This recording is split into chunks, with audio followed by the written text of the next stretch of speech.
Hello friends, ఈరోజు ఈ వీడియోలో సిఎంసి వెల్లూరు ఎంబీబీఎస్ అడ్మిషన్ కోసం అప్లై చేసిన స్టూడెంట్స్ ఆల్రెడీ సిఎంసి అఫీషియల్ వెబ్సైట్లో నీట్ స్కోర్ ఎంటర్ చేశారు.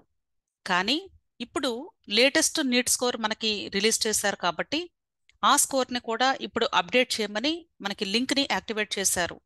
కాబట్టి దయచేసి ఎవరైతే సిఎంసి వెల్లూరుకి అప్లై చేశారో ఆల్రెడీ ఆ స్టూడెంట్స్ అందరూ కూడా ఈ సిఎంసి అఫీషియల్ వెబ్సైట్లో ఎంటర్ నీట్ స్కోర్ అనే దాని మీద క్లిక్ చేసి మీ నీట్ డీటెయిల్స్ని ఎంటర్ చేయండి.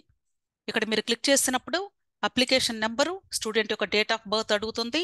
అప్లికేషన్ నెంబర్ అంటే మీకు రిజిస్ట్రార్ ఆఫీస్ నుండి మెయిల్కి వచ్చినటువంటి అప్లికేషన్ నెంబర్ మాత్రమే యూస్ చేసుకోవాలి. అంటే బిగినింగ్లో మీరు అప్లికేషన్ పెట్టినప్పుడు వచ్చినటువంటి అప్లికేషన్ నెంబర్ కాదు, అది టెంపరీ నెంబర్ మాత్రమే. కాబట్టి మీ మెయిల్లో ఏదైతే వాళ్ళు పంపించారో ఆ అప్లికేషన్ నెంబర్ని సేవ్ చేసి పెట్టుకోండి, అదే ఇక్కడ ఎంటర్ చేయాలి. అంతేకాదు ఇక్కడ డేట్ ఆఫ్ బర్త్ ఎంటర్ చేసి ఈ రెండు ఎంటర్ చేసిన తర్వాత సైన్ ఇన్ అని క్లిక్ చేస్తే అప్పుడు మీ డీటెయిల్స్ ఎంటర్ చేయమని అడుగుతుంది. నీట్ డీటెయిల్స్ ఎంటర్ చేసేటప్పుడు ర్యాంక్ ని 2 టైమ్స్ అడుగుతారు. అక్కడ 2 టైమ్స్ కూడా మీరు ఆల్ ఇండియా ర్యాంక్ ని మాత్రమే ఎంటర్ చేయండి. అంటే మీకు వచ్చినటువంటి ర్యాంక్ ఏంటి, కౌన్సిలింగ్ లో పార్టిసిపేట్ చేసే ర్యాంక్ ఏంటి అన్నట్లుగా 2 క్వశ్చన్స్ ఉంటాయి. ఆల్రెడీ ఇంతకు ముందు చేస్తారు కాబట్టి మీకు ఐడియా ఉండే ఉంటుంది. 2 చోట్ల కూడా ఆల్ ఇండియా ర్యాంక్ ని మాత్రమే మీరు ఎంటర్ చేయండి. ఓకే, సో ఈ ప్రాసెస్ కంప్లీట్ అయిపోయిన తర్వాత మనకి విదిన్ జస్ట్ 1 or 2 days లో తమిళనాడు మెడికల్ కౌన్సిలింగ్ కి సంబంధించిన నోటిఫికేషన్స్ రిలీజ్ అవుతాయి. సో మీరు తమిళనాడు కౌన్సిలింగ్ కి సంబంధించిన నోటిఫికేషన్ ఎక్కడ చూడాలి అనే దానికి నేను ఆల్రెడీ ఒక వీడియో చేశాను.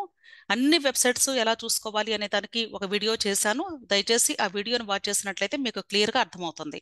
ఓకే, సో దీని నెక్స్ట్ తమిళనాడు మెడికల్ కౌన్సిలింగ్ లో మేనేజ్మెంట్ కోటా ద్వారా మాత్రమే మీరు కౌన్సిలింగ్ లో పార్టిసిపేట్ చేయాలి. కాబట్టి మేనేజ్మెంట్ కోటాలో మాత్రమే అప్లికేషన్ ఫిల్లింగ్ చేసుకోండి. అంతేకాదు ఇంకా ఎలిజిబిలిటీ సర్టిఫికేట్ ఎవరైనా పొంది ఉండకపోతే దయచేసి ఈ సిఎంసికి అప్లై చేసినటువంటి ఏపీ తెలంగాణ స్టూడెంట్స్ సిబిఎస్ఈ కాకుండా స్టేట్ బోర్డులుగా చదువుంటే ఇంటర్మీడియట్ లేదా 10+2 వాళ్ళందరూ కూడా డాక్టర్ ఎంజీఆర్ యూనివర్సిటీ నుండి ఎలిజిబిలిటీ సర్టిఫికేట్కి అప్లై చేసుకోండి. దాన్ని మీరు రెడీగా ఉంచుకుంటేనే అప్పుడు మాత్రమే తమిళనాడు అప్లికేషన్ ప్రాసెస్ మీరు చేయగలుగుతారు. అది లేకపోతే అక్కడ అప్లికేషన్ యాక్సెప్ట్ చేయదు. కాబట్టి దయచేసి ఈ విషయం ప్రతి ఒక్కరూ కూడా గుర్తుంచుకొని క్విక్గా మీరు ఈ ప్రాసెస్ని ఫినిష్ చేసుకోండి. నా వీడియోస్ మీకు యూస్ఫుల్ అనిపిస్తే తప్పకుండా నా ఛానల్ని సబ్స్క్రైబ్ చేసుకోండి, వీడియోస్ని లైక్ చేయండి, మీ ఫ్రెండ్స్కి కూడా షేర్ చేయండి. Thank you.